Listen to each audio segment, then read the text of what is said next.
Hospital বেডে শুয়ে আছি আমি, আর আমার সামনের টিভির স্ক্রিনে লাইভ দেখাচ্ছে কিভাবে আমার হাজব্যান্ড একটা মেয়েকে কোলে করে নিজের গার্লফ্রেন্ডের পরিচয়ে নিজের গাড়িতে বসাচ্ছে। আমি শুধু স্তব্ধ হয়ে দেখছি। আমার একান্ত মানুষটা জন্য কারো হয়ে গেছে। ওই দিন সকালে আমার মা হঠাৎ অসুস্থ হয়ে পড়ে। আমি শুনে এক মুহূর্ত বিলম্ব না করে চলে আসি মায়ের কাছে। আমার মা একা গ্রামে থাকে, বাবা আরও বছর এক আগে মারা গিয়েছে। আমি মাকে অনেক বোঝানোর চেষ্টা করেছি আমার সাথে শহরে যেতে, কিন্তু মা রাজি হয়নি। পুরোটা রাস্তা কিভাবে কেটেছে আমার শুধুমাত্র আমি জানি, কিন্তু একবারের জন্য আমি ভাবিনি আমার মা আমাকে ছেড়ে চলে গেছে। বিশ্বাস তো তখন হলো যখন আমি নিজের চোখে দেখেছি তাকে সাদা কাফনে। এক মুহূর্তের জন্য আমার সারা পৃথিবী ঝাপসা হয়ে এসেছে। মা ছাড়া আমার এই পৃথিবীতে আপন আর কেউ নেই। কাঁপা কাঁপা হাতে মাকে ছোঁয়ার চেষ্টা করার আগেই আমি মাটিতে লুটিয়ে পড়ে যাই। মুখ দিয়ে শুধু একটা শব্দই বের হয়, মা।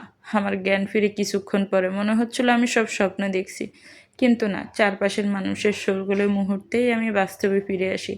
পাশের বাড়ির চাচি আমার মাথায় হাত বুলিয়ে আমাকে জানায় তারা ইতিমধ্যেই মায়ের গোসল সেরে ফেলেছে। আমি যেন শেষবারের মতো তাকে দেখে আসি। আমি কাল বিলম্ব না করে দৌড়ে যাই মায়ের কাছে। মাকে জড়িয়ে দৌড়ে অজরে দাঁড়ায় কান্না করছি আর বলছি, কিভাবে তুমি পারলে এই নিষ্ঠুর পৃথিবীতে আমাকে একা ফেলে যেতে? কেউ না জানুক, তুমি তো জানতে আমার আর কেউ নেই। তারপরও কিভাবে চলে গেলে? তুমি একবারও আমার কথা কেন ভাবলে না? কেন মা? আমার আহাজারিতে হয়তো কারো চোখের জল, আবার কারো চোখে একটু দয়া। চারদিক চাপিয়ে আমার কানে আর কিছুই আসেনি। তার আগে দ্বিতীয়বারের মতো জ্ঞান হারিয়ে মাটিতে পড়ে যায়। দ্বিতীয়বারের মতো আমি চোখ খুলে দেখি আমি বিছানাতে। কিছুক্ষণ আগে ও যেখানে এত মানুষের আনাগোনা ছিল তা এখন নিস্তব্ধতায় ছেয়ে গিয়েছে। বুঝতে পারলাম তারা মাকে নিয়ে চলে গেছে। আমি আর কিছু ভাবতে পারছি না। পাশের টেবিলের উপরে মায়ের ছবিটা বুকে জড়িয়ে কান্নায় ভেঙে পড়ি। আমার কান্না শুনে বাহির থেকে চাচি এগিয়ে এসে আমার মাথায় হাত বুলিয়ে দেয়। তিনি বলেন, মা নাকি 3 দিন ধরে জ্বরে ভুগছেন, আমাকে জানাতে নিষেধ করে। আজ সকালে উনি এসে দেখে মা আর নেই। কেউ জানতেই পারলো না মা কখন চলে গেছে। কিছুক্ষণ পর তিনি বলেন, আমার হাজবেন্ড কেন আসেনি? তখন আমার ওনার কথা মনে পড়ে। মায়ের চিন্তায় সব মাথা থেকে বেরিয়ে গেছে। আমি মোবাইল হাতে নিয়ে অনেকক্ষণ কল করি, কিন্তু এই পাশ থেকে বারবার একটা কলই কথাই আসে, এই মুহূর্তে সংযোগ দেওয়া সম্ভব না। সারাটা রাত কাটে আমার কান্নায়। সকালে একবার ফোন রিসিভ হয়। আমি কিছু বলার আগে ওইখানের পাশ থেকে আমার হাজব্যান্ডের ম্যানেজার কর্কশ গলায় বলে ওঠে, ম্যাম প্লিজ, আপনার কি ন্যূনতম জ্ঞানটুকুও নেই? এতবার কল দেওয়ার পর যখন দেখলেন কল ধরছে না, তার মানে উনি ব্যস্ত। আর স্যার বলে দিয়েছেন আপনার ফালতু কথা শোনার সময় স্যারের কাছে নেই। ব্যাস, কথা শেষ টুকটুক শব্দ করে কল কেটে গেল।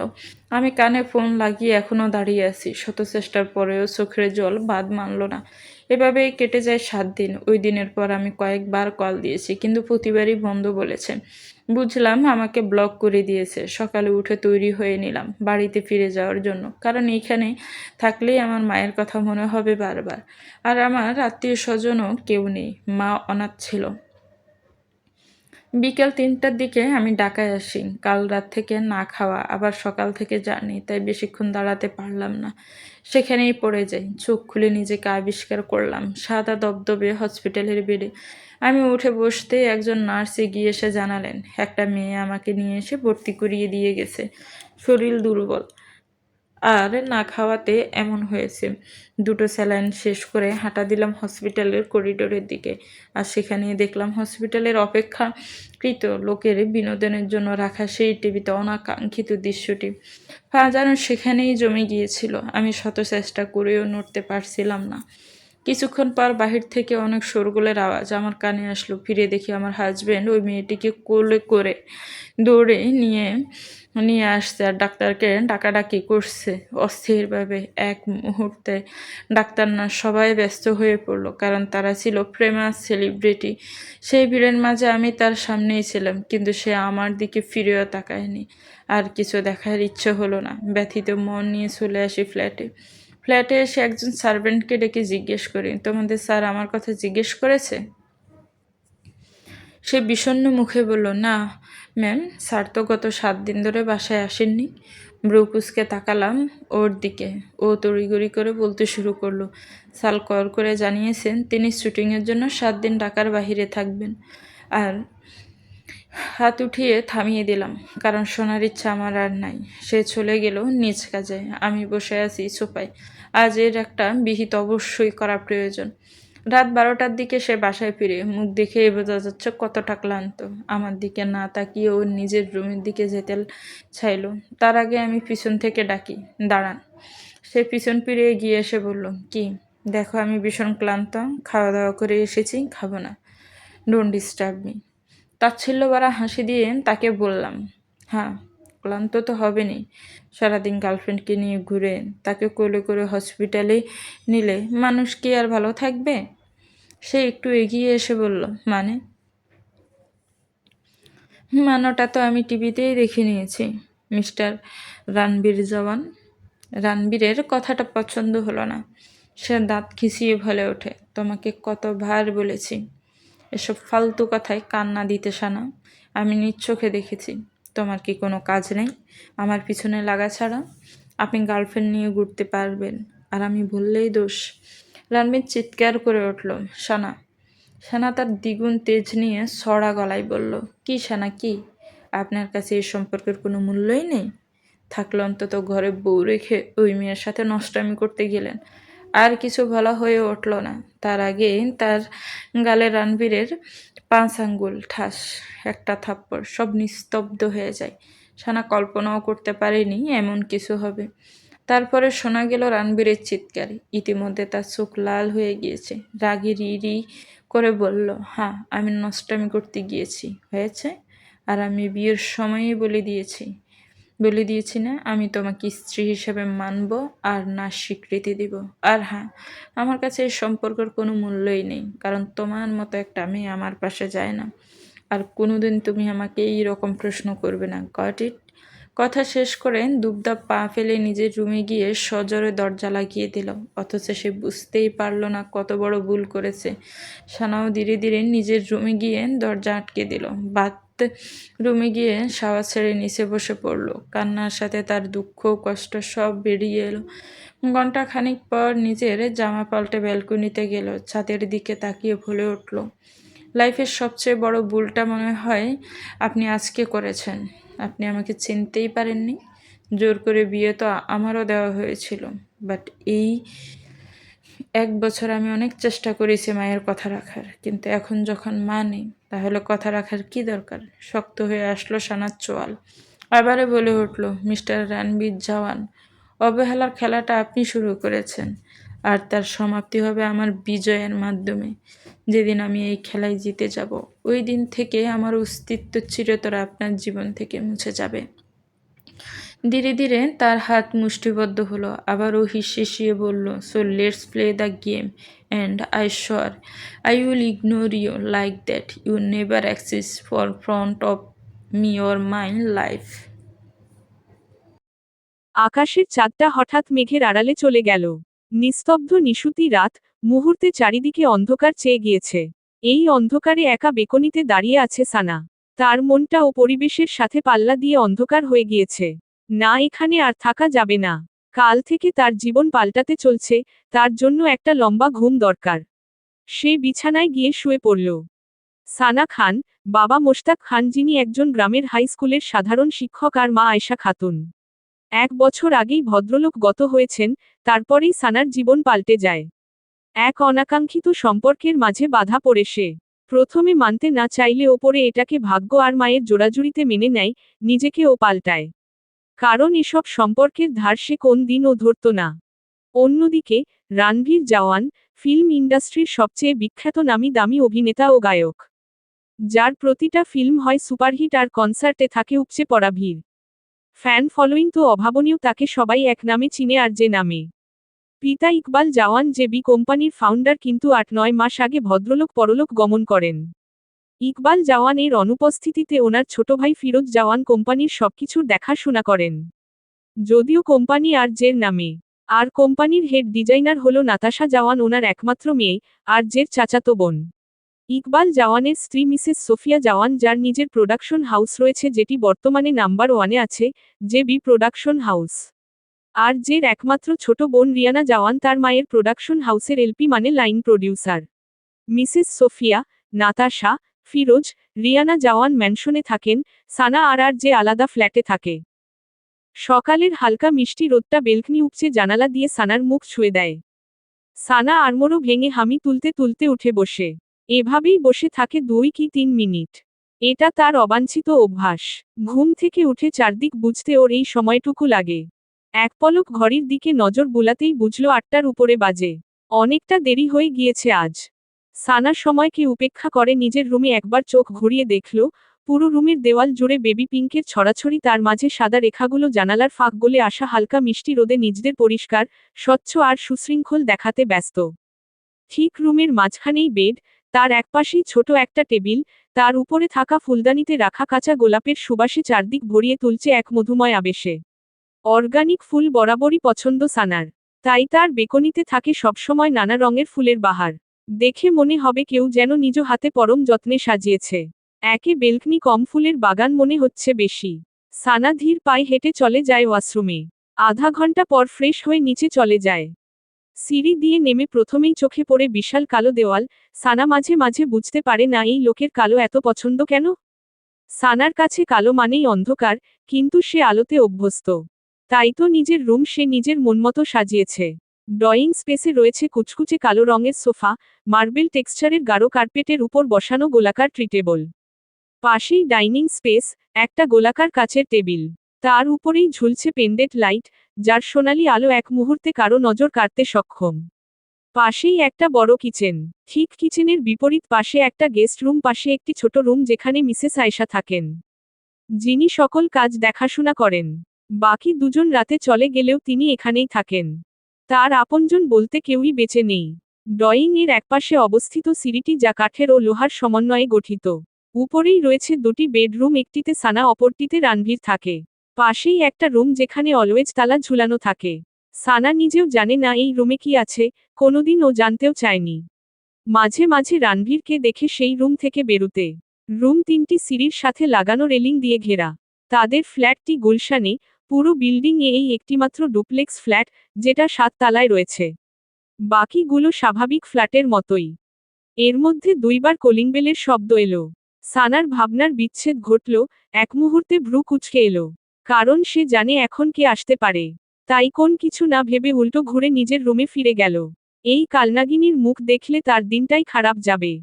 মেঘা গিয়ে ডোর ওপেন করার সাথে সাথে ভেসে ওঠে এক বিরক্ত মাখা মুখ ঈশানী শাহ, রানভীরের সবচেয়ে কাছের বন্ধু, ঈশানের বোন, সাথে রানভীরের কো-অ্যাক্ট্রেস এবং জেবি কোম্পানির মেইন মডেল।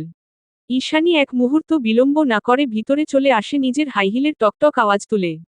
বিরক্তি মাখা কণ্ঠে সে বলে ওঠে, তোমাদেরকে কাজে রেখেছে কে? নিশ্চয় ওই গেও ডাইনিটা, এই জন্য কাজে এত ফাঁকিবাজ তোমরা।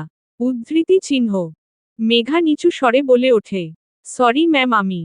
আর কিছু বলার আগেই আবারও ঝাঝালো কণ্ঠে শোনা গেল, তোমার সরি তোমার কাছেই রাখো। তুমি জানো তুমি দরজা খুলতে ঠিক 1.5 মিনিট লেট করেছ। আমার মতো একজন ফেমাস পার্সনের জন্য এটা কতটা অপমানজনক। আর আমি বলছিই বা কাকে? এখন এটা বলো আর যে কোথায়? উদ্ধৃতি চিহ্ন। মেঘা এতক্ষণ ঈশানীকে মনে মনে হাজারটা গালি দিয়ে ফেলেছে, এই মেয়েকে সে 2 চোখে দেখতে পারে না। তারপরেও একেই সকাল সন্ধ্যা দেখতে হয়। মেঘা একটা দীর্ঘশ্বাস ফেলে বলে, স্যার এখনো জিম থেকে ফিরেনি। মুহূর্তে ঈশানীর ভ্রু কুঁচকে এলো, এক পলক ঘড়ির দিকে তাকিয়ে দেখে না 9টা প্রায় বাজতে চলছে। আর যে তো 8:30টায় চলে আসে। সে কিছু না বলে সোফায় গিয়ে বসে। আর বলে, মালাকে ডেকে দাও। আচ্ছা বলে মেঘা চলে যায়। মালা মেঘার চাচাতো বোন, সাথে ঈশানীর গুপ্তচর। এ বাসার সব খবর সে ঈশানীর কাছে প্রচার করে, বিনিময়ে মোটা অঙ্কের টাকাও বুঝে নেয়। একটু পরেই ক্লিক শব্দ করেই দরজা খুলে গেল, আর প্রবেশ করল এক দীর্ঘ সুঠামদেহী বলিষ্ঠ যুবক। কালো রঙের হুডি পরহিত, 6 ফিট 1 ইঞ্চির সেই ব্যক্তি আর কেউ না, রানভীর জাওয়ান। দেখেই বোঝা যাচ্ছে কতটা পরিশ্রম করতে হয়েছে এই পেটানো বডি বানানোর জন্য। চোখে মুখে স্বভাবসুলভ গাম্ভীর্যের ছোঁয়া, আর চোখে ভেসে আসছে তীব্র আত্মবিশ্বাস। বয়স 30-এর কোঠায় হলেও কারো বুঝার সাধ্য নেই। ঘামে ভেজা সিল্কি চুলগুলো সারা কপাল জুড়ে লেপ্টানো, যা তাকে আরও আকর্ষণীয় করে তুলছে। উজ্জ্বল ফর্সা মুখশ্রী আর ডার্ক ব্রাউন আইস তাকে সবার থেকে আলাদা করেছে। দেখেই মনে হচ্ছে কোন হলিউডের নায়ক। তার এই ব্যক্তিত্ব আর সৌন্দর্যের জন্য মাত্র 5 বছরেই খ্যাতির শীর্ষে, সাথে টলিউডের সেরা অভিনেতার সকল পুরস্কার রয়েছে তার ঝুলিতে। রানভীরের দৃষ্টি সামনে পড়তেই ঈশানী নজরে এলো, মুহূর্তে একটা বিরক্তি ভাব ফুটে ওঠে চেহারাতে। নিজেকে যথেষ্ট শান্ত করে শীতল কণ্ঠে শুধালো, তুমি তুমি এখানে কি করছো? ঈশানীর ধ্যান ভাঙল, এতক্ষণ সে একদৃষ্টিতে তাকিয়েছিল। রানভীরের প্রশ্নে সে ভনিতা করে বলতে শুরু করল, আর যে আমি একা ব্রেকফাস্ট করতে পারি না, তাই তোমার সাথে। সামনে তাকাতেই রানভীরের বিরক্তি ভরা মুখ দেখে ঈশানী ঢোক গিলে বাকি কথা ফেলে ধীরে ধীরে মিনমিনিয়ে বলতে লাগল, তোমার আর সানার সাথে ব্রেকফাস্ট। উদ্ধৃতি চিহ্ন। রানভীর ওর বাকি কথা থামিয়ে বলে দিল, সাত সকাল আমি কোন ঝামেলা চাই না। ব্যাস আর কোন কথা না শোনার প্রয়োজন মনে করল আর না জানার। এমনিতেই রানভীরের মন মেজাজ ভালো নেই, এখানে থাকলে আরও কি বলে ফেলবে। কালকে সানার সাথে একটু বেশি খারাপ বিহেভ করেছিল। একেই সানা উল্টোপাল্টা কথা বলছিল, তার উপর রানভীরেরও মাথা গরম ছিল। পরে যখন বুঝতে পেরেছিল থাপ্পড় দেওয়া উচিত হয়নি তখন অবশ্য সানার রুমে গিয়েছিল, কিন্তু সানার রুমের দরজা বন্ধ ছিল। ভেবেছে আজ সকালে কথা বলবে, কিন্তু এখন পর্যন্ত তার দেখা নাই। সেও এই সম্পর্কটাকে মানার চেষ্টা করছে, হয়তো একটু সময় লাগবে, কিন্তু সানার রোজকার ব্যবহারে সে ভীষণ বিরক্ত। এমন মনে হচ্ছে তার লাইফটাও তার বাবার মতো হয়ে যাচ্ছে। কিছুক্ষণ পরে আর যে নিচে নামে সম্পূর্ণ তৈরি হয়ে। তার পরনে কালো সিল্কের শার্ট, বুকের উপরের 3টি বোতাম খোলা। উকি দিচ্ছে তার লোমশহীন বুক। শার্টের উপরেই কালো স্যুট, সাথে কালো প্যান্ট, গাঢ় কালো লেদারের লোফার, হালকা পলিশে দীপ্তমান বুটগুলো একদম মানানসই। হাতে রোলেক্স ঘড়ি, সবকিছু মিলিয়ে স্বচ্ছন্দতার আভিজাত্য, আধুনিকতার শুদ্ধতা এবং ব্যক্তিত্বের তীক্ষ্ণ দীপ্তিতে গড়া এক নিখুঁত পুরুষালী উপস্থিতি জানান দিচ্ছে। ঈশানী খেয়ে ফেলার দৃষ্টিতে তাকিয়ে আছে। রানভীরকে সে ছোটবেলা থেকেই পছন্দ করে। আর যে কোন দিকে না তাকিয়ে ডাইনিং টেবিলের দিকে এগিয়ে গেল। ঈশানীও তার পিছন পিছন যায়। আর যে বসতেই ঈশানী স্বভাবসুলভ তার পাশের চেয়ার দখল করে নিল। আর যে দেখে ও অদেখা করে গেল। মিসেস আয়শা দুজনকেই ব্রেকফাস্ট সার্ভ করতে শুরু করলেন। আর যে মুখে একটা ব্রেড নিয়ে জিজ্ঞেস করল, সানা কোথায়? উদ্ধৃতি চিহ্ন। মিসেস আয়শা হাতের কাজ থামিয়ে বললেন, সানা এখনো নিচে আসেনি। ওনার বলার সাথে সাথেই ওনার পাশ দিয়ে কানে বড় হেডফোন লাগিয়ে পুল সাউন্ডে জাটা অনলি গান ছেড়ে গানের তালে তালে গা দুলিয়ে কিচেনে চলে গেল। চারপাশে কে আছে কি আছে এক মুহূর্তের জন্য তাকিয়ে দেখেনি। আর যে আর ঈশানী অবাক নয়নে তাকে দেখতে লাগল। যেই মেয়ে 1 মিনিটের জন্য ঈশানীকে দেখতে পারত না, আজ সে না দেখেই চলে গেল। কিছুক্ষণ পর সানা আবার ফিরে আসল হাতে জুস। কোনো দিকে না তাকিয়ে মিসেস আয়শাকে বলল, আয়েশা খালা আমার ব্রেকফাস্ট রুমে পাঠিয়ে দিবেন। কথা শেষ যেভাবে এসেছিল সেভাবেই চলে গেল। পিছনে ফেলে গেল 3 জোড়া বিস্মিত চোখ। রোজকার মানুষের ব্যবহারটা যখন হঠাৎ থেমে যায় তখন সবারই সন্দেহ হয়, যেমনটা এখন হচ্ছে ঈশানীর। সে মুখের খাবার না চিবিয়ে ভ্রুক্ষেপহীন তাকিয়ে আছে সানার যাওয়ার দিকে। আর মনে মনে ভাবছে, এইটা কি হলো? যেই মেয়ে আমাকে দেখলে তেলেবেগুনে জ্বলে উঠত সে না তাকিয়েই চলে গেল। কিছু একটা ভেবে তাড়াতাড়ি 2 গালে হাত বুলিয়ে দেখে ভাবল, কোথাও আমার মেকআপ কম হয়নি তো, নাকি আমায় চিনতে পারেনি। রোজকার মতো আধা ঘন্টা লাগিয়ে তো মেকআপ করেছি। আয়নাতেও দেখলাম ঠিকই আছে। হয়তো আমি স্বপ্ন দেখছি। উদ্ধৃতি চিহ্ন। এই ভেবে ঈশানী নিজেই নিজের হাতে চিমটি কাটল, পরপরই আহ করে চিৎকার করে ওঠল। সাথে সাথে সবার দৃষ্টি সানার থেকে সরে তার দিকে এলো। ঈশানী একটা ছোটখাটো হাসি উপহার দিয়ে খাওয়ায় মনোযোগ দিল। আর যে ও নিজের কাজে বহাল হলো, কিন্তু মনের মাঝে একটা খটকা থেকেই গেল। সবাই নিজের কাজে ব্যস্ত হয়ে পড়ল। ঈশানী সামনে তাকিয়ে দেখল মালা দাঁড়িয়ে আছে, তাকে চোখের ইশারায় জিজ্ঞেস করল কিছু হয়েছে কি না। সে মাথা নেড়ে বুঝাল সে কিছুই জানে না। তারপর সেও কিচেনে চলে গেল। আর যে আর ঈশানীর খাওয়ার পর তারা চলে যায়। আজ তাদের শুট আছে। কিন্তু আর জের এমন মনে হচ্ছে কিছু ফেলে যাচ্ছে। হ্যাঁ, রোজ বের হওয়ার আগে সানা হলরুমে থাকবে। রানভীরকে এটা ওটা বলবে আজ সানা সেখানে নেই। কোথাও তার আঘাতে বেশি কষ্ট পায়নি তো সে ভাবতে ভাবতে লিফট এসে থামে পার্কিং লটে। তার ভাবনার বিচ্ছেদ ঘটে, সে বেরিয়ে হেঁটে যায় গাড়ির কাছে। পেছনে পেছনে ঈশানীও আসে। তার নিজের গাড়ি থাকা সত্ত্বেও সে আর্যের সাথেই যাবে। পার্কিং লটেই দাঁড়িয়ে আছে আর্যের অতি পছন্দের কালো চকচকে BMW i7, যেটা সে বিশেষভাবে জার্মান থেকে ইম্পোর্ট করেছে। তার আরও 3টা গাড়ির সাথে কয়েকটি বাহিরের দেশ থেকে আমদানি করা নিউ মডেলের বাইকও দেখা যাচ্ছে। বাইকের প্রতি তার ভীষণ যোগ, তাই মায়ের করা নিষেধাজ্ঞা উপেক্ষা করেও বাইক চালাবে। তবে এগুলো তার শখের গাড়ি, যেগুলো ড্রাইভ করে সে নিজে কোন পার্টিতে যায়। সামনে তার ড্রাইভার কামাল একটা সাদা টয়োটা নিয়ে দাঁড়িয়ে তার আসার অপেক্ষায়। পিছনের সিটে আর যে আর ঈশানী বসার সাথে সাথে কামাল গাড়ি স্টার্ট দেয়। কিন্তু আর জের সেদিকে কোন খেয়াল নেই। গাড়ি গেট পার হওয়ার আগেই সে গম্ভীর স্বরে বলে ওঠে, স্টপ, কামাল, তুমি ঈশানীকে নিয়ে চলে যাও, আমি অন্য গাড়ি নিয়ে চলে আসব। ব্যাস, কথা শেষ। সে কোন দিকে না তাকিয়ে বেরিয়ে চলে গেল। পিছনে ঈশানী বলে ওঠল। কিন্তু আর যে আর বলা হয়ে ওঠল না, কারণ আর যে অলরেডি বড় বড় কদম ফেলে দৃষ্টিগোচরে চলে যায়।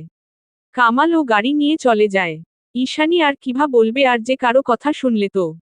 আর যে আবার ফ্ল্যাটে আসে, ডাইনিং এরিয়ায় দেখে, না মেয়েটা নেই, নিশ্চয় রুমে আছে।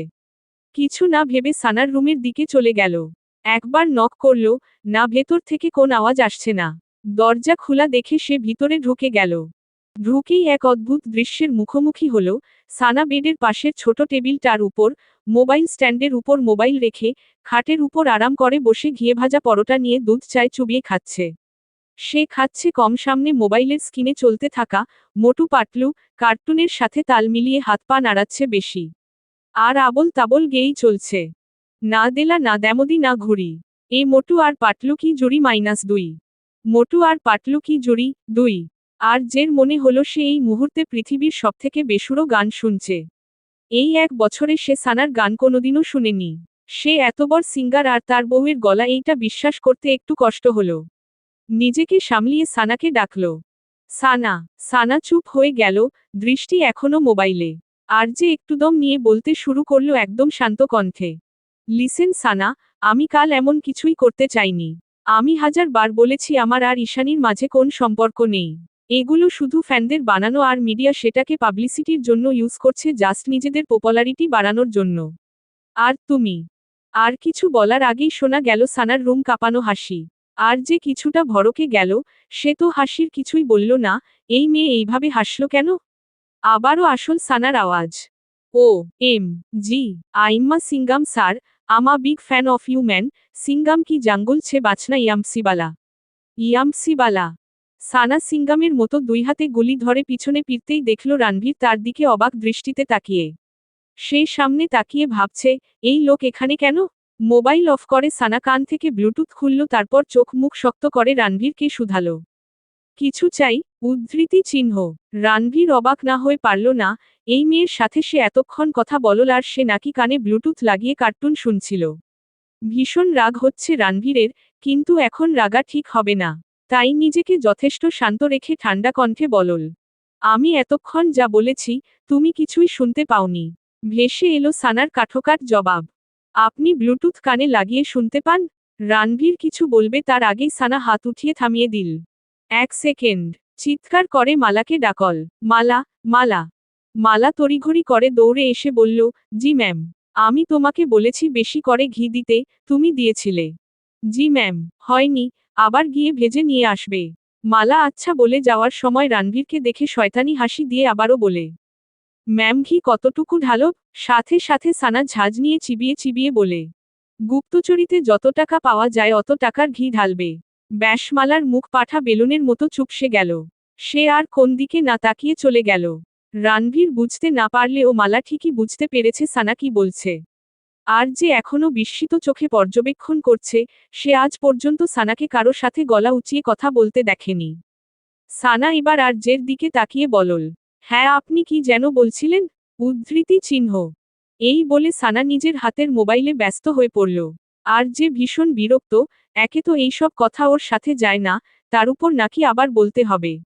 সে রাগ গিলে 2 আঙুল দিয়ে মাথায় 2 পাশে স্লাইড করে শীতল কণ্ঠে শুধালো, সানা, হয়তো আমার এমন বিহেভ করা ঠিক হয়নি। সানার দৃষ্টি স্কিনে রেখে ছোট করে বলল, দেখ, আমি স্ট্রেট কথা বলতে পছন্দ করি, এই সম্পর্কটাকে মানতে আমার আরো সময় লাগবে। তুমি এই বিষয়ে কিছু বলতে চাও? সানা, ক্যান ইউ হেয়ার মি? আর যে বেজায় বিরক্ত, সানা কখন থেকে মনোযোগ সহকারে মোবাইলে কি যেন দেখছে আর হুম করছে। মনে হচ্ছে তার কথা শুনছেই না। এবার আর যে নিজেকে কন্ট্রোল করতে পারল না। ঝাঝালো কণ্ঠে গর্জে উঠল, সানা তো। আর কিছু বলার আগেই সানা একটু জোরেই বলে উঠল, আহ, চিৎকার করছেন কেন? কানের পোকা তাড়াবেন নাকি? এক পলক আর জের দিকে তাকালো, পরক্ষণেই মোবাইলের স্ক্রিনে তাকিয়ে বলল, আর হ্যাঁ, আই অ্যাকসেপ্ট ইউর সরি। আপনার হয়তো শ্যুটের জন্য লেট হচ্ছে না, কিন্তু আমার কাজের জন্য লেট হচ্ছে। Excuse me. সানা মোবাইলটা বিছানায় রেখে, সাইড ড্রয়ার থেকে একটা কাঁচি নিয়ে আর জের পাশ কাটিয়ে বেকনিতে চলে যায়। বেকনিতে থাকা কিছু গোলাপ গাছের হলুদ পাতা কাটতে এতটা ব্যস্ত হয়ে পড়ে যেন সে আর পাতা ছাড়া আর কেউ নেই। আর যে এখনো ঠায় দাঁড়িয়ে, সে সানার থেকে এমন জবাব কশ্চিনকালেও আশা করেনি। হাতের ঘড়িতে নজর বুলাতেই দেখল প্রায় 10টার কাছাকাছি। না, আর দাঁড়ানো যাবে না। অলরেডি সে লেট, বাড়ি এসে সানার সাথে কথা বলা যাবে, সানা তো আর পালিয়ে যাচ্ছে না। আর যে রুম ত্যাগ করতেই সানা আর চোখে পিছন ফিরে তাকালো। যখন আর যে প্রথম রুমে এসেছিল তখনই বুঝতে পেরেছিল। আর যে ইউজ করা মশেরা, পারফিউমের তীব্র কফি আর ভ্যানিলার স্মেল তার নাকে এসেছিল। কিন্তু সে রণবীর কি রিয়েক্ট করে দেখতে চেয়েছিল। একটা বাঁকা হাসি দিয়ে সানা নিজেই নিজেকে বাহবা দিল। বাহ সানা, বাহ, what an acting. Will appreciate you. তারপর ধীর পায়ে হেঁটে বেলকনির রেলিং ঘেঁষে দাঁড়িয়ে নিচের দিকে তাকালো। নিচে আর জের গাড়িটা দেখা যাচ্ছে। সানা শক্ত করে রেলিংটা ধরল, চোখ বন্ধ করে ভাবল, এই 1 বছরে সে এই সম্পর্কটাকে রক্ষার জন্য কি না করেছে। রণবীরের করা তার প্রতি প্রতিটা অবহেলা সহ্য করেছে। রণবীর ওকে এই 1 বছরে 1 পয়সার দামও দেয়নি আর না দিয়েছে এক মুহূর্ত সময়। কোনোদিনও তার খোঁজ খবর রাখেনি। মনে পড়ছে রণবীরের মায়ের প্রতিটা ধারালো কথা। আর জের মা মিসেস সোফিয়া তাকে উঠতে বসতে মনে করিয়ে দিত সানা ছোট ঘরের। আর যে এসব শুনলেও তার মায়ের উপর কিছুই বলতো না। ভদ্রমহিলা ভীষণ অহংকারী। সানা জানে না কেন উনি ছোট ঘরের লোকেদের সহ্য করতে পারে না। আর জের পুরো পরিবার প্রতি ক্ষণে ক্ষণে তাকে মনে করিয়ে দিত সানা আর্যের যোগ্য না। আর কাল রাতে রণবীর নিজে বলেছে তার সাথে সানাকে মানায় না।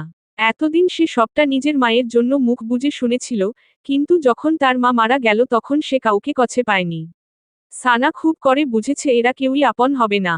সানা ধীরে ধীরে চোখ খোলে, দাঁত খিচিয়ে হিসহিসিয়ে বলে, প্রত্যেকটা মানুষের লাইফে দুটো পার্ট থাকে। একটা দেখা, অন্যটা দেখানো। আমার তো দেখার পার্ট শেষ, এবার আপনাদের দেখানোর পালা। সানা খান কি জিনিস। ভেতর থেকে মোবাইলের টিং টিং আওয়াজ আসল। সানা গিয়ে মোবাইল খুলে দেখল কাঙ্ক্ষিত মেসেজটি। I am back to BD, please pick up me. Sana ছোট করে একটি ভয়েস পাঠালো। আমি আধা ঘন্টার ভিতরে এয়ারপোর্টে আসছি। গত 15 মিনিট যাবৎ সানা শাহজালাল আন্তর্জাতিক বিমানবন্দরের সামনে দাঁড়িয়ে আছে। চোখে মুখে স্পষ্ট বিরক্তির চাপ। সানা বুঝতে পারছে না বিমানবন্দরের সামনে 2-3টা চেয়ার রাখলে কি এমন হতো, কতই বা খরচ যেত। সে যদি দেশের প্রেসিডেন্ট হতো তাহলে সর্বপ্রথম এখানে চেয়ার রাখত। বিরক্তি নিয়ে আবারও চারপাশ তাকালো, না এখনো বের হয়নি। মনে মনে ভাবছে, আসুক আগে, প্রথমে কাঁচা চিবিয়ে খাবো তারপর কথা। সানা খানকে 15 মিনিট দাঁড় করানো। তার ভাবনার মাঝেই কেউ তাকে পিছন থেকে ডেকে উঠল। রাক্ষসী রানী কটকটি। সানা খুব ভালো করেই জানে তাকে এই নামে কে ডাকতে পারে, তাই সে পিছন না ফিরেই বলে, বাবা বিটকেল, এখানে আসো, তোমার জন্য সারপ্রাইজ আছে। যখন কেউ আসলো না তখন সানার টনক নড়ল, অন্য কাউকে কিছু বলেনি তো। সানা তৎক্ষণাৎ পিছন ফিরে তাকালো। সামনেই নজরে আসলো অতি পরিচিত একটা মুখ। 5 ফিট 11 ইঞ্চির শুভ্র ফর্সা একখানা মুখ যে এই মুহূর্তে হাসি দিয়ে তার দিকেই তাকিয়ে আছে। পরনে ডেনিম জ্যাকেট, সাথে হোয়াইট শুজ, এক হাতে সাদা সুটকেস, অন্য হাত দিয়ে চোখের কালো সানগ্লাসটা খুলে 2 হাত 2 দিকে মেলে শাহরুখ খান স্টাইলে দাঁড়িয়ে সানার দিকে তাকিয়ে আছে। সানা ফোঁস করে নিঃশ্বাস ছেড়ে এগিয়ে গেল। গিয়েই ঠাস করে একটা জোরে কিল বসিয়ে দিল বাহুতে আর বলতে শুরু করল, এসপির বাচ্চা, এটা তোর আসার সময়। গত 15 মিনিটের উপরে আমি এখানে চেয়ার ছাড়া দাঁড়িয়ে, তুই বুঝতে পারছিস। এসপি খুব ভালো করে জানে সানা এটাই বলবে। তাই সে কিল বসানো জায়গায় নিজের হাত দিয়ে ঢলতে ঢলতে বলল, সানা মেরি মা, আমি সত্যি বলছি, আমি পাইলটকে 100 বার বলেছি আমাকে 15 মিনিট আগে যেন নামিয়ে দেওয়া হয়, কেননা আমার জন্য এয়ারপোর্টে আইপি মানুষ অপেক্ষা করছে, কিন্তু পাইলট ঠিক আমাকে 15 মিনিট পরেই ল্যান্ড করালো আর তোর 15 মিনিট দাঁড়িয়ে থাকতে হলো। ট্রাস্ট মি পেস্ট্রি মো ইনোসেন্ট। এসপি ভোলাভালা চেহারা বানিয়ে তার দিকে তাকিয়ে আছে। সানা খুব ভালো মতন বুঝতে পারল এই ছেলে তার মজা উড়াচ্ছে। সানা মুখে মেকি হাসি নিয়ে শুধালো, মজা নিচ্ছিস? হুম, মজা এসেছে। হুম, কানের নিচে বাজাই এবার। হুম। টনক নড়তেই এসপি তড়িঘড়ি করে মাথা দুদিকে নাড়িয়ে বলে ওঠল, আরে না না, এভাবে ওয়েলকাম মাত্র তোর থেকেই আশা করা যায়। সানা কথা না বাড়িয়ে সামনের দিকে এগিয়ে গিয়ে বলল, তুই কি যাবি নাকি এখানে থাকবি? থাকার হলে থাক, শুধু সুটকেসটা আমায় দিয়ে দেয়। এসপি পিছু পিছু এসে বলল, আরে দাঁড়া, এখনো গাড়ি আসে নাই। সানা হাঁটা থামিয়ে তার দিকে ফিরে বিস্মিত কণ্ঠে বলে, গাড়ি? কিসের গাড়ি? সানার বলতে দেরি কিন্তু তাদের সামনে একটা লাল রঙের টয়োটা ল্যান্ড ক্রুজার এসে দাঁড়াতে দেরি হয়নি। ভেতর থেকে ড্রাইভার বেরিয়ে চাবি আর ড্রাইভিং লাইসেন্স এসপির হাতে ধরিয়ে চলে গেল। এসপি হাতে চাবি নিয়ে সানার দিকে ফিরে একটা হাসি দিয়ে বলল, দ্যাটস মাই নিউ কার। সানা বড় বড় চোখ করে তার দিকে তাকিয়ে শুধালো, এসপি, তুই বিদেশে পড়াশোনা বাদ দিয়ে ব্যাংক ডাকাতি করিসনি তো? ব্যাস। এসপির মুখ চুপসে গেল। সে অসহায় কণ্ঠে বলল, এটা আমার ভাই কিনে দিয়েছে। সানার এবার সন্দেহ দূর হল, সে উচ্ছ্বসিত হয়ে জানান দিল, তাহলে ঠিক আছে। আমি আবার ভাবলাম তোর মতো ফকিরের কাছে এত দামি গাড়ি কোথা থেকে আসল। আমি ফকির, তুই কি নিজেকে আমির দাবি করতে চাস? এসপি কথা বাড়ালো না। এই মেয়ের সাথে কথা বাড়ালে তার সম্মান যতটুকু আছে অতটুকুও চলে যাবে। সে গাড়ির পেছনের সিটে সুটকেসটা রেখে দুজনে সামনে বসল। গাড়ি চলে গেল এয়ারপোর্টের সীমানার বাহিরে। এসপি মানে সারফারাজ চৌধুরী, সানার একমাত্র বেস্ট ফ্রেন্ড। বলা বাহুল্য চাইল্ডহুড ফ্রেন্ড, কারণ তারা দুজনে একসাথে ক্লাস 3 থেকে অনার্স পর্যন্ত পড়াশোনা করেছে। এসপির দাদা ছিল ওই সময়কার অনেক বড় রাজনৈতিক নেতা। তখন তাদের পারিবারিক অবস্থা ছিল জমজমাট। কিন্তু বেশিদিন সুখ সহ্য হয়নি। পলিটিক্যাল আপ ডাউনের জন্য তাদের পরিবারকে মুখোমুখি হতে হয় বড় ধরনের দুর্বিষহের, যার জন্য তাদের পরিবারের সবার জীবন ঝুঁকিতে চলে আসে। এসপির বড় ভাইকে পাঠিয়ে দেওয়া হয় বাহিরের দেশে। এসপি ছোট থাকার কারণে তাকে তার মামার বাড়িতে নিয়ে আসা হয়। সানাদের বাড়ির পাশেই এসপির নানার বাড়ি, সেখান থেকেই তাদের পরিচয়। যদিও এসপি সানার থেকে 2 বছরের বড়, কিন্তু তাদের বন্ডিং অনেক ভালো। রাজনৈতিক শত্রুরা তার বাবা আর দাদার অ্যাক্সিডেন্ট করায়। ওই অ্যাক্সিডেন্টে তার বাপ দাদা দুজনেই মারা যায়। তাদের ব্যবসার হাল ধরে এসপির মা রাহেলা চৌধুরী। তিনি একজন শিক্ষিত ও বিচরণক্ষম মহিলা ছিলেন। ভদ্রমহিলা একা নিজের কোম্পানি দাঁড় করান, যার নাম গিনি ফ্যাশন হাউজ। এটি এখন অনেক বড় একটি পোশাক কারখানা ও ফ্যাশন হাউজে পরিণত হয়েছে। এসপির বড় ভাই সারহাদ চৌধুরী এখন একজন ফেমাস ডিরেক্টর, সাথে তার মায়ের কোম্পানিও দেখাশোনা করে। 1.5 বছর আগে এসপির নানি মারা গেলে এসপির মামা এসপিকে নিয়ে বাহিরের দেশে যায়। অন্যদিকে এসপির প্রধান কাজ হল মেয়ে পটানো। মেয়েরা পটার আগ পর্যন্ত তার চেষ্টার অবকাশ থাকবে না। একবার পটে গেলেই ব্রেকআপ। তারা দুজনেই স্কুল থেকে ভার্সিটি পর্যন্ত ভণ্ডামির জন্য ফার্স্ট ক্লাস পেত। Underscore underscore underscore underscore underscore underscore underscore underscore underscore underscore underscore underscore. Shooting চলছে আরজের ইনফিনিটি লাভ মুভির শুট প্রায় শেষের দিকে। লাস্টের কয়েকটা সিন দুবাই শুট করা হবে। আরজে এইসব নিয়ে ডিরেক্টরের সাথে কথা বলছিল। সামনের সেটে সবাই সবকিছু রেডি করছে। একটু পর তার আর ঈশানীর কিসিং সিন। সবকিছু ঠিকঠাক হওয়ার পর ঈশানী আসল একদম তৈরি হয়ে চোখে মুখে উপচে পড়া খুশি। কিন্তু মুহূর্তে তার মুখ কালো হয়ে গেল যখন আরজের পরিবর্তে তার বডি ডাবলকে দেখল। আরজে অ্যাকশন সিন থেকে শুরু করে সকল সিন সে নিজে করে, একমাত্র রোমান্টিক সিন করার জন্য তার বডি ডাবল রাখা হয়। ঈশানী হতাশ হয়ে তার কাজে মন দিল। অদূরে আরজে ডিরেক্টরের সাথে বসে মনে মনে চলছে সানার আজকের করা বিহেভ। সব তো ঠিক ছিল, হঠাৎ কি হলো সানার? সিন শেষে আরজের ম্যানেজার রওনাক এসে জানায় দুবাই শুটিং শেষে তার একটি কনসার্টের আয়োজন করা হবে যদি আরজে হ্যাঁ বলে। আরজে কিছু ভেবে হ্যাঁ বলে দেয়। Underscore underscore underscore underscore underscore underscore underscore underscore underscore underscore underscore underscore underscore underscore underscore underscore. এসপির টয়োটা গাড়িটা রাজধানীর সেই চিরচেনা জ্যামে ফেসে আছে। এসপি খুব বিরক্ত, এই ট্রাফিকের জন্য এদেশের রাস্তা ভালো লাগে না। ইচ্ছে করছে এই মুহূর্তে লন্ডনের রাস্তাটা নিয়ে আসতে। পাশে তাকিয়ে দেখল সানা চোখ বন্ধ করে সিটে হেলান দিয়ে আছে। ভীষণ ক্লান্ত দেখাচ্ছে। এসপির মায়া হলো। সানা কোনোদিনও এমন ছিল না। লাইফ সম্পর্কে ছিল পুরো উদাসীন। অথচ বিয়ের পরে প্রায় তার কাছে কল দিয়ে কান্নাকাটি করত। এসপি কল্পনাও করেনি সানা এমন হবে। সানা চোখ বন্ধ রেখেই বলল, এইভাবে তাকিয়ে আছিস কেন? ভাবছি তোর উপর আমার রাগ করা উচিত। সানা চোখ মেলে তাকিয়ে জিজ্ঞেস করল, কেন? মা চলে যাওয়ার ব্যাপারে আমাকে সাথে সাথে জানালি না কেন? মা ছোট থেকে আমাকে নিজের ছেলের থেকেও বেশি আদর করত। আর আমি শেষবার তাকে দেখতেও পারলাম না। এসপি ছোটবেলা থেকে সানার দেখা দেখি সেও সানার মাকে মা বলে ডাকে। সানা স্থির কণ্ঠে বলল, ওই সময় আমার ব্রেইনিং করে নাই। কি ব্রেইনিং মানে?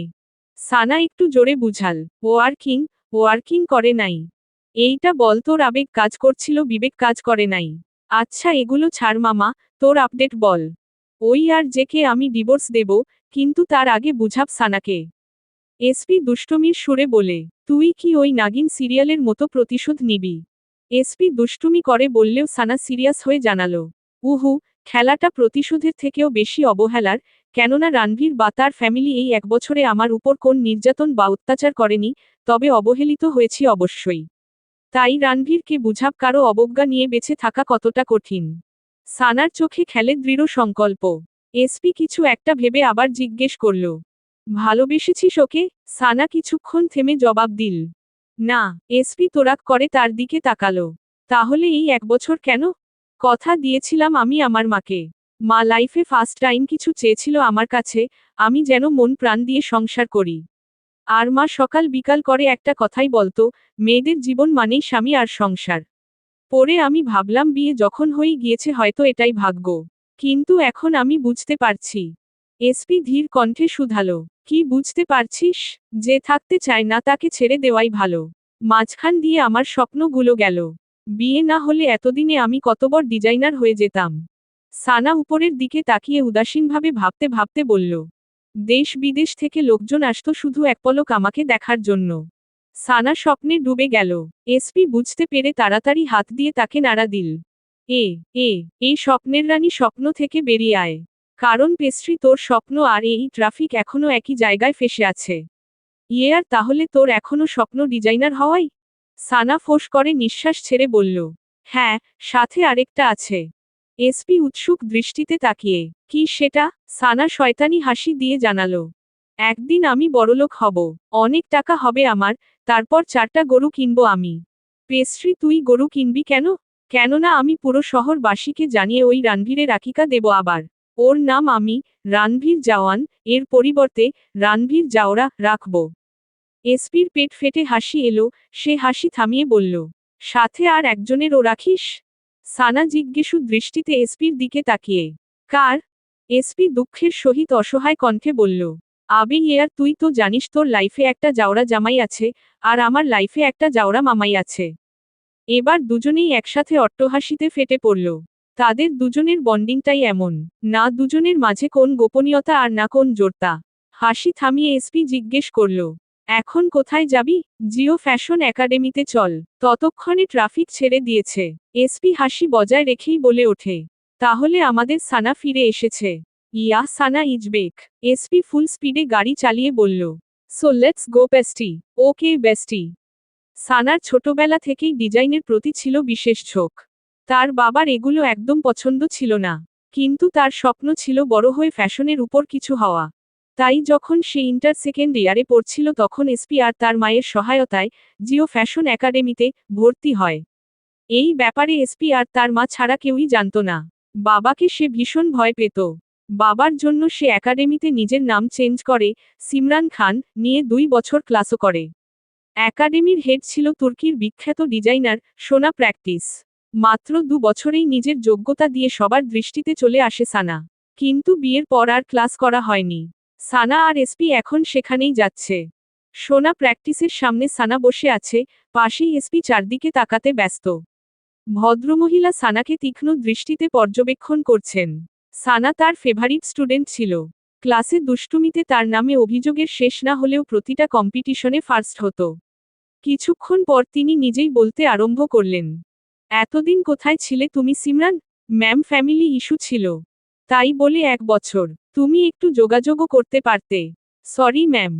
মিস প্র্যাকটিস দীর্ঘশ্বাস ছাড়েন। তিনি সিমরানের মতো একজন ব্রাইট স্টুডেন্টকে হারাতে চান না।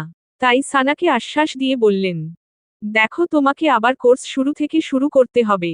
কিন্তু তোমার জন্য একটা সুবর্ণ সুযোগ আছে। 3 মাস পরে ইন্টারন্যাশনাল ফ্যাশন উইক তুর্কিতে। তুমি একজন ব্রাইট স্টুডেন্ট, সেই হিসেবে আমি তোমাকে একটা সুযোগ দিতে পারি। সেখানে বাংলাদেশ থেকে বিভিন্ন কোম্পানি পার্টিসিপেট করবে। তুমি যদি এখন কোন কোম্পানি থেকে পার্টিসিপেট কর, তাহলে ইন্টারন্যাশনাল লেভেলে কাজ করতে পারবে। ম্যাম, আমি কি এখন কোম্পানিতে ট্রাই করব? না, এখন তুমি আবার ক্লাস শুরু কর। আর আমাকে তোমার কয়েকটা অথেন্টিক ডিজাইন দিবে। আমি বিভিন্ন কোম্পানিতে এগুলো পাঠাবো, যদি ওদের পছন্দ হয় তাহলে ওরা তোমাকে নিজেই চুজ করবে। ওকে ম্যাম, আপনাকে অসংখ্য ধন্যবাদ। আমি কাল বা পরশু থেকে ক্লাস স্টার্ট করব। ইটস মাই প্লেজার, বাচ্চা। সোনা প্র্যাকটিসের সাথে কথা বলে সানা আরএসপি বেরিয়ে পড়ে। Underscore underscore underscore underscore underscore underscore underscore underscore underscore underscore underscore underscore underscore underscore underscore underscore underscore. ঈশানীর শুট শেষ হয় 12টার পর। তখন থেকেই আরজের পিছনে পড়ে আছে। সে আরজের সাথে দ্য ওয়েস্টিন ঢাকা রেস্টুরেন্টে যেতে চায়। আরজে কিছুতেই রাজি হচ্ছিল না। এসব মানুষের ভিড় ওর একদম পছন্দ না। শেষমেশ ঈশানী বাধ্য হয়ে জানায় কোন সিকিউরিটি ছাড়া শুধুমাত্র আরজে, ঈশানী আর রওনাক সিক্রেটলি যাবে।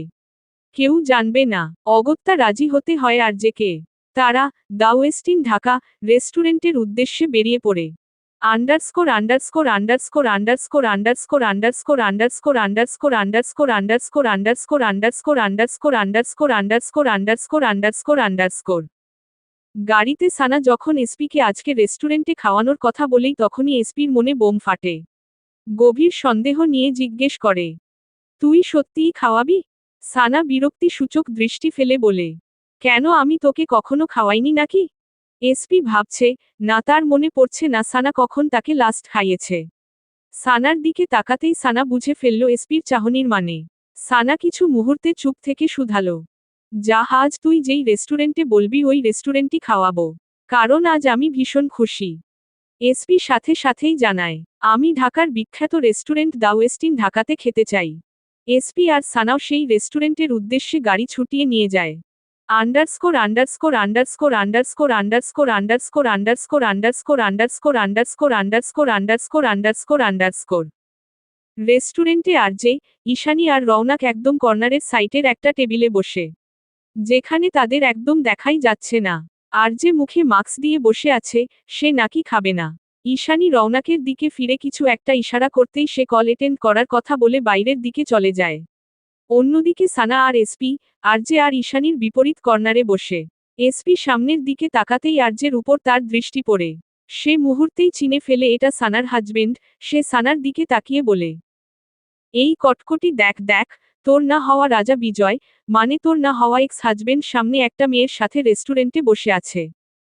সানা ভ্রু কুঁচকে তার দিকে তাকিয়ে পেছনের দিকে তাকায়। ঠিক সেই মুহূর্তেই আরজে ও সামনের দিকে তাকায়, কিছু সেকেন্ডের জন্য দুজনের দৃষ্টি মিলে। চোখাচোখি হয়, সানার সাথে সাথে দৃষ্টি সরিয়ে ফেলে সামনের দিকে তাকায়। কিন্তু আরজের সন্দেহ হয়, তার মনে হচ্ছে সে সানাকে দেখেছে। কিন্তু তারপর আবার ভাবছে, সানা এখানে কিভাবে আসবে?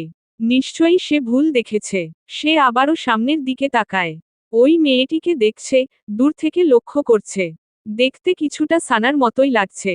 তার সন্দেহ মিথ্যা প্রমাণ করতে নিজের মনের সাথে লড়াই করে, অবশেষে বাধ্য হয়ে ওঠে আসে কনফার্ম হতে। তার মুখে মাস্ক থাকার কারণে কেউই তাকে ঠিকভাবে চিনতে পারে না। সানা এসপি কে বলে, এই কালনাগিনী আর জাউরা এইখানে কি করছে? এদের তো শুটে থাকার কথা। মনে হচ্ছে তোর জামাই। এই বলে সে সামনের দিকে তাকাতেই দেখে সানা তার দিকে করা দৃষ্টিতে তাকিয়ে, সে ঢোক গিলে বাকি কথা ফেলে টেনে টেনে বলে, তোর না হওয়া এক্স হাজবেন্ড ডেইটে এসেছে মনে হয়, তুই কিছু বলবি না? সানার সোজাসাপটা জবাব, সে ডেটে যাক আর নরকে যাক আমার কি। কিন্তু ততক্ষণে আরজে তাদের টেবিলের কাছাকাছি চলে আসে। এসপি তাকে দেখে চোখ বড় বড় করে সানাকে ইশারা করে। সানা তাড়াতাড়ি এক হাত দিয়ে নিজের মুখ আরজের সাইটের দিকটা ঢেকে পেলে। আরজে তাদের সামনে এসে সানাকে উদ্দেশ্য করে বলে, এক্সকিউজ মি। কিন্তু সানার থেকে উত্তর না এসে জবাব আসে এসপির থেকে, এক্সকিউজ মি, কিছু বলবেন? আরজে পূর্ণ দৃষ্টি সানার দিকে ফেলে শুধালো, অ্যাকচুয়ালি আমার এমন মনে হলো আমি এইখানে আমার ওয়া। সে হঠাৎ থেমে যায়, কিছুটা দ্বিধা দ্বন্দ্বের সাথে মনে মনে ভাবে তার আর সানার বিয়ের কথা গুটি কয়েক লোক ছাড়া আর কেউই জানে না। এখানে তা বলাও ঠিক হবে না। তাই সে দ্বিধা দ্বন্দ্ব নিয়েই ফের বলে, আমি আমার চিনা জানা একজনকে দেখেছিলাম। এসপি সাথে সাথে বলে, আপনার কোথাও ভুল হচ্ছে, আমি তো আমার গার্লফ্রেন্ডের সাথে এসেছি। কিন্তু আজ্জের সন্দেহ যায় না। সে তারপরেও সানার দিকে ফিরে স্থির কণ্ঠে বলে, হ্যালো আরজে। সানা এখনো মুখের থেকে হাত সরায়নি, সে এক সাইডে হাত দিয়ে রেখেছে। সানা রিনরিনে কণ্ঠে জবাব দেয়, হ্যালো। কিন্তু তার মুখ থেকে হাত না সরাতে দেখে আরজে আবারও বলে, আমি আপনাকে কোথাও দেখেছি, can I see your face? উদ্ধৃতি চিহ্ন। সানা তাৎক্ষণিক জবাব দে, জি না। আরজে কিছুটা বিস্মিত হয়ে বলে, কেন? সানা কি বলবে ভেবে না পেয়ে তাড়াতাড়ি বলে, আমি মেকআপ ছাড়া কাউকে নিজের ফেস দেখাই না। আর যে আর কিছু বলবে তার আগেই সানা এসপিকে চোখের ইশারায় কিছু বলে। সেটার অর্থ এক মুহূর্তে ধরে ফেলে এসপি। সে দাঁড়িয়ে আরজের হাত ধরে জোরে জোরে বলতে শুরু করে, oh my God, the great Ranbir Jawan, what a lucky day for me. মুহূর্তে রেস্টুরেন্টের সবার দৃষ্টি তার দিকে পড়ে। ঈশানী এতক্ষণ ধরে আরজের দিকে তাকিয়েছিল। সে কি করছে বুঝতে পারছিল না। যখনই দেখেছে সবাই আরজের দিকে এগিয়ে যাচ্ছে তখনই সেও এগিয়ে আসে। কিন্তু ততক্ষণে আরজের চারপাশে হুলস্থুল ভাবে ভিড় বেঁধে যায়। এক মুহূর্তে আরজে ভড়কে যায়। একে তো তার এই সব ভিড়, জনমানব একদম পছন্দ না, তার ওপর কোন সিকিউরিটি নাই তার সাথে। সবাই তাকে চারদিক থেকে ঘিরে ফেলে। কেউ অটোগ্রাফ দিতে বলে তো কেউ সেলফি নিতে ব্যস্ত। এদিক ওদিক থেকে তাকে নিয়ে টানাহেচড়া শুরু হয়ে যায়। সে একা কাউকেই থামাতে পারে না। আর যে ফ্যানদের সামনে অলওয়েজ শান্ত, বন্ধুত্বপূর্ণ ও ক্লিন ইমেজ রেখেছে, যার জন্য সে অতি দ্রুত পপুলারিটিও পেয়েছে।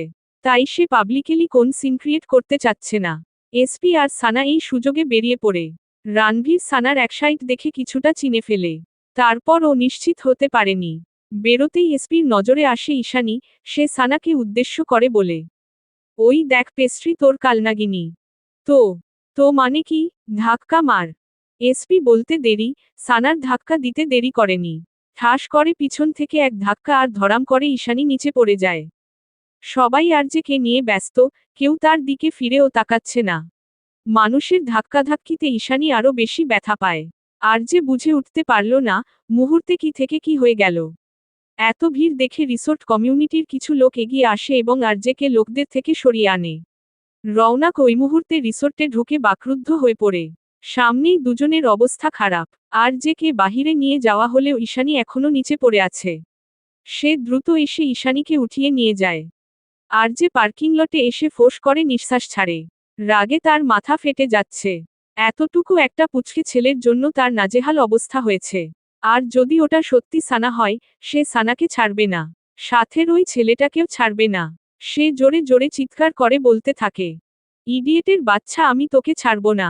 একবার শুধু সামনে পাই, এইটুকু একটা ছেলের জন্য আজকে আমার এই অবস্থা। সে নিজের দিকে তাকিয়ে দেখে তার পোশাকের অবস্থা খারাপ হয়ে গিয়েছে ফ্যানদের টানাটানিতে। সে একটা হাতেও ব্যথা পেয়েছে একটু। রাগে তার চোখ লাল হয়ে গিয়েছে। আর যে জোরে জোরে কয়েকটা থাবা বসিয়ে দিল গাড়িতে। তারপরও তার রাগ কমছে না। এই রাগটাই সে কারো সামনে আনতে চায় না, তাই এত সংবরণ। আর যে নিজের চুল নিজেই টেনে ধরে। না, এখানে থাকলে তার রাগ কমবে না। আর যে ঈশানীকে ফেলেই গাড়ি নিয়ে চলে যায়।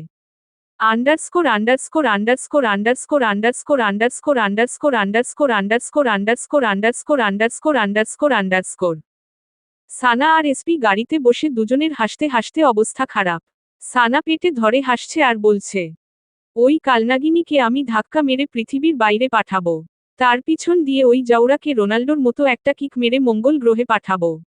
উদ্ধৃতি চিহ্ন। এসপি আর সানা আরও কতক্ষণ হাসে।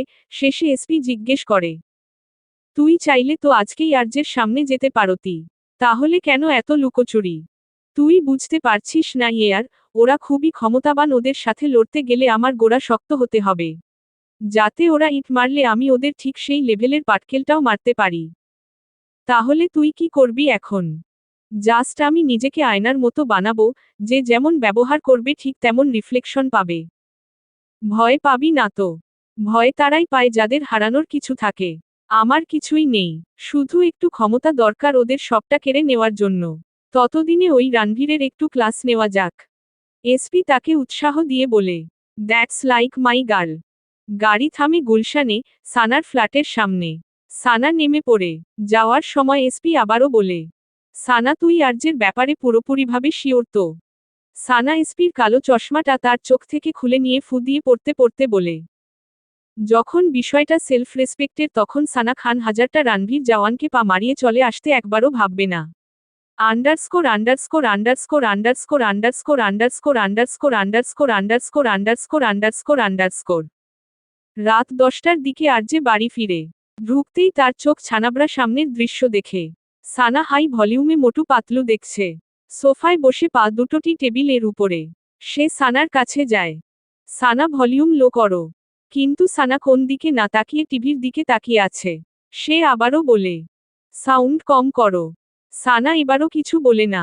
এবার রাগ হয় আরজের, সে ছো মেরে সানার হাত থেকে রিমোট নিয়ে টিভি অফ করে দেয়। সানা বিরক্তি নিয়ে নিজের মোবাইল ঘাঁটা শুরু করে। আরজে একটা ফোঁস করে নিঃশ্বাস ছাড়ে। রেস্টুরেন্টের কথা মনে পড়তেই সানাকে জিজ্ঞেস করে, আজ তুমি কোথাও গিয়েছিলে? সানা পরক্ষণেই না তাকিয়ে বলে, কেন, আমার কোথাও যাওয়া নিষেধ নাকি? আমি সেটা বলতে চাইনি, জাস্ট তুমি কোথাও। আর কিছু বলার আগে নজরে আসলো সানা মোবাইলে কাউকে মেসেজ করছে আর হাসছে। মুহূর্তে আরজের মাথায় রাগ চড়ে গেল। একে তো সানা হেয়ালিপনা করছে, তার উপর কারো সাথে কথাও বলছে। এবার আরজে রাগী স্বরে চিৎকার করে ওঠল, সানা, তুমি কিন্তু বেশি। তার থেকে দ্বিগুণ তেজ নিয়ে সানার গলা ভেসে এলো, don't dare to shout on me. Don't be dare Mister Ranbir জর্ন। সানা ঘুম থেকে উঠে সিঁড়ি দিয়ে নিচে আসতে দেখে ঈশানী খুঁড়িয়ে খুঁড়িয়ে হেঁটে আসছে। কাল সে নিজেই জোরে ধাক্কা মেরেছিল। কিছু একটা ভেবে তার ঠোঁটের কোণে বাঁকা হাসি খেলে যায়। সে ঈশানীর দিকে তাকিয়ে বলে, মাই ডিয়ার কলনাগিনী, Sana is coming. Don't dare to shout on me. Don't be dare, Mr. Ranbir Jawan. একটা চিৎকার, চারদিক কেমন নিস্তব্ধ হয়ে পড়ে। সাউন্ড প্রুফ থাকার কারণে দেওয়ালে বাড়ি খেয়ে মনে হচ্ছে আরজের কানে শব্দগুলো বারবার বাজছে। সে এবার অবাকের চরম শীর্ষে, কেননা সানা আজ পর্যন্ত চিৎকার তো দূর, উঁচু গলায় ও কথা বলেনি। সে একটু দমে গেল, সানার এই রূপ তার কাছে নতুন। সানা, হোয়াটস রং উইথ ইউ? সকাল থেকেই তুমি এমন অদ্ভুত বিহেভ কেন করছো? অদ্ভুত, তাই নাকি? ও আচ্ছা, কিন্তু এটাই যে আমার আসল রূপ। আর যে বুঝতে পারছে না সানা কি বলছে। কপালে ভাঁজ পড়ে তার কয়েকটা। মানে, আমি বুঝতে পারিনি কিসের রূপ? সানা অদ্ভুতভাবে হাসছে। বুঝলে বুঝপাতা, না বুঝলে তেজপাতা। সানা হামি তুলে বলে, গুড নাইট। এই বলে সে চলে যেতে নেই। আর যে তার পিছন যেতে যেতে নিজের ক্রোধ ভিতরে চেপে শীতল ও স্থির কণ্ঠে জিজ্ঞেস করল, তুমি কি রেস্টুরেন্টে কোন ছেলের সাথে দেখা করতে গিয়েছিলে? সানা পিছন ফিরে তাকানোর প্রয়োজন বোধ করছে না। সানার এই খামখেয়ালি আরজের পছন্দ হচ্ছে না। সানাকে কিছু বলতে না দেখে শক্ত কণ্ঠে কিছু বলবে তার আগে সানা তার রুমে ঢুকে। আরজে ঢুকতে নিবে ঠিক ওই সময় সানা আরজের মুখের উপরে জোরে শব্দ করে দরজা ঠাস করে লাগিয়ে দেয়। এমনভাবে আরজের মনে হলো, কেউ যেন তার মুখের উপর একটা ঠাস করে থাপ্পড় মারল। তার আত্মসম্মানে লাগলো বিষয়টা। সে এবার গর্জে উঠল, Sana, you idiot, I said open the door right now. কিন্তু ওই দিক থেকে কোন আওয়াজ আসছে না। আর যে আরও 5 মিনিট এভাবে সানাকে ডাকতে থাকে। সানা দরজা না খোলাতে সে রাগে রি রি করতে করতে চলে যায় নিজের রুমে। এমনিতেই আজকাল সে সানাকে বুঝতে পারছে না। এখন যদি উল্টোপাল্টা কিছু বলে রাগের মাথায়, তাহলে না জানি এই মেয়ে আবার কি কাণ্ড করে বসে। এদিকে সানা দরজার কপাটে কান লাগিয়ে রেখেছে। আর যে বাহিরে কি কি বলছে তা শোনার জন্য। ঠোঁটে বাঁকা হাসি, যখন আর কোন আওয়াজ আসছিল না তখনই সরে আসে। শালা জাউরা কোথাকার, শুধু একবার কম্পিটিশনে জিতে নেই, তারপর তোর সাথে তোর পুরো গোষ্ঠীর মুখে আমি ঝামা ঘষব। আর ওই কালনাগিনীর চুল ছিঁড়ে ওইগুলো দিয়ে শাক রান্না করে খাওয়াবো। সানা গিয়ে এসপিকে কল করে। কিন্তু বারবার একই কথা ভেসে আসছে, নাম্বারটি ব্যস্ত। সানা ভালো করেই জানে নিশ্চিত কোন মেয়ের সাথে কথা বলছে। সানা এবার মেসেজ পাঠায়, বাবা বিটকেল, তুমি যদি আগামী 3 সেকেন্ডের মাঝে কল না ওঠাও তাহলে রাক্ষসী রানী কটকটি তোমার ঘাড় মটকাবে। এসপি মেসেজ পেয়ে কাল বিলম্ব না করে সানাকে কল ব্যাক করে। কল হওয়ার সাথে সাথে ভেসে আসে কর্কশ শব্দ, সত্যি করে বল তোর গার্লফ্রেন্ড কয়টা? উদ্ধৃতি চিহ্ন। আরে সব টাইম পাস, কোন সিরিয়াস নাই। গুলি মার তোর টাইম পাসে। আচ্ছা এখন এসব ছাড়, তোর কাছে আমার কিছু ডিজাইন আছে, ওইগুলো পাঠা আর আমার ইনফরমেশনগুলো রেডি কর। যথা আজ্ঞা রাক্ষসী রানী কটকটি। এই বিটকেল তো আপনার সেবায় মনোনীত। এইভাবেই চলতে থাকে তাদের খুনসুটি। Underscore underscore underscore underscore underscore underscore underscore underscore underscore underscore underscore underscore underscore underscore underscore. আর যে রুমে এসে আধা ঘন্টা যাবৎ ঠান্ডা পানি দিয়ে শাওয়ার নিয়ে বেরিয়েছে। তার টক্সিক মস্তিষ্কে এখনো শুধু চলছে রেস্টুরেন্টের কথা। বারবার মনে হচ্ছে এটা সানাই ছিল। তার পরনে শুধু একটা ট্রাউজার। আর যে কোবার্ড থেকে তার পাঞ্চিং গ্লাভসগুলো তুলে নিয়ে ব্যালকনিতে চলে যায়। সেগুলো এক জায়গায় রেখে দেয়। বেলকনির একপাশে ঝুলে থাকা পাঞ্চিং ব্যাগটা স্থির দাঁড়িয়ে আছে। আর যে ধীরে ধীরে তার দিকে এগিয়ে যায়। তার চোখ দুটো জ্বলে উঠছে রাগে, কষ্টে দমিয়ে রাখা অনুভূতির দহন মেখে। পরের মুহূর্তে তার মুষ্টি আগুনের মতো লাফিয়ে ওঠে, ব্যাগে আছড়ে পড়ে, ধাম শব্দে পুরো রুম কেঁপে ওঠে। হাতের শিরাগুলো ছিঁড়ে বেরিয়ে আসা সাপের মতো দৌড়ায়। তার কাঁধ থেকে কবজি পর্যন্ত প্রতিটা অংশে রাগের কম্পন স্পষ্ট। মনে হচ্ছে সে ব্যাগ নয়, নিজের ভিতরে রাগ, ক্ষোভ আর অপমানকে আঘাত করছে। সে চিৎকার করে ওঠে, why I can't control this idiot mind. এই মুহূর্তে তার এই রূপ দেখে যে কেউ ভয় পেতে বাধ্য। এটাই তার সবচেয়ে বড় দুর্বলতা, যা পৃথিবীর কাউকে সে দেখাতে চায় না। তাই সবার সামনে সে থাকে শান্তশিষ্টভাবে, নিজেকে কন্ট্রোল করে, কিন্তু দিন শেষে এই মস্তিষ্ক তার পিছু ছাড়ে না। আর যে নিজের চুল টেনে ধরে, কিছুক্ষণ পর চলে যায় পাশের রুমে, এটাই একমাত্র উপায়। Underscore underscore underscore underscore underscore underscore underscore underscore underscore underscore underscore underscore. সকালের সূর্যের আলো সানার চোখে মুখে আছড়ে পড়তেই সানা হামি তুলতে তুলতে উঠে বসে। 2 মিনিট ওভাবেই বসে থাকে। চারদিকে তাকিয়ে দেখে, সারা বিছানা জুড়ে তার ডিজাইন করা পেপারগুলো ছড়িয়ে ছিটিয়ে আছে। সানা এগুলো কুড়িয়ে তুলে এবং ফ্রেশ হয়ে বাহিরে আসে। সিঁড়ি ভেঙে নিচে যাওয়ার সময় দৃষ্টিতে পড়ে ঈশানী আসছে। তার ফ্ল্যাট নিচ তলায় একই বিল্ডিংয়ে। হাঁটছে কিছুটা পা টেনে টেনে, কিছু পলক পরেই ঈশানী হঠাৎ খুঁড়িয়ে খুঁড়িয়ে হাঁটতে শুরু করে। সানা বুঝতে পারছে না, কাল সে ইচ্ছে করে নিজেই জোরে ধাক্কা দিয়েছিল, কিন্তু এতটা ব্যথা পাবার মতো করেও দেয়নি। তখনই সানার কানে আসে পিছন থেকে কিক করে দরজা বন্ধ করার শব্দ। মুহূর্তেই বুঝে পেলে ঈশানীর কাণ্ডকারখানা। তার ঠোঁটের কোণে ফুটে ওঠে বাঁকা হাসি। মাই ডিয়ার কালনাগিনী, Sana is coming. Underscore underscore underscore underscore underscore underscore underscore underscore underscore underscore underscore underscore. নিকশ কালো প্রিমিয়াম স্যুটের সাথে ক্রিম সাদা শার্ট আরজেকে আরও আকর্ষণীয় করে তুলছে। টাইটি সিল্ক বাঁধনে, না আছে জাঁকজমক, কিন্তু রয়েছে পরিমিত সৌন্দর্য। তার কবজিতে মেটালিক স্টাম্পার ঘড়ি, সেকেন্ড হ্যান্ড টিকটিক শব্দও যেন বিশেষ কোনো ছন্দ বহন করছে। সানার নাকে তীব্রভাবে খুবই কাছ থেকে কফি উডের এর সাথে ভ্যানিলার স্মেইল আসছে। সানা পিছন ফিরে নিজের রুমে যাওয়ার আগেই একটা শক্ত হাত তার কোমর থেকে পেট জড়িয়ে ধরে। সানা অবাক হয় না, কারণ সে জানে এটাকে। আর যে নিজের মুখটাকে সানার কানের কাছে নিয়ে আসে। তার গরম নিঃশ্বাস সানার কানে আছড়ে পড়ে। শোনা যায় একটা গম্ভীর ও হাস্কি স্বর। জাস্ট উইশ, ওটা তুমি না হও। তাহলে এটা কেবল শুরু। ব্যাস সানাকে ছেড়ে তার পাশ কাটিয়ে চলে যায়। সানাও মুখ বাঁকিয়ে বলে, হোয়াটেভার। সানা কাউকে ভয় পায় নাকি? সানা হাত দিয়ে নিজের কাঁধ ছেড়ে, একটা মুচকি দিয়ে উল্টো ঘুরে নিজের রুমে চলে যায়। Underscore underscore underscore underscore underscore underscore underscore underscore underscore underscore underscore underscore underscore underscore underscore underscore. Dining টেবিলে রোজকার মতো আরজে বসার পর ঈশানী তার পাশে বসে পড়ে।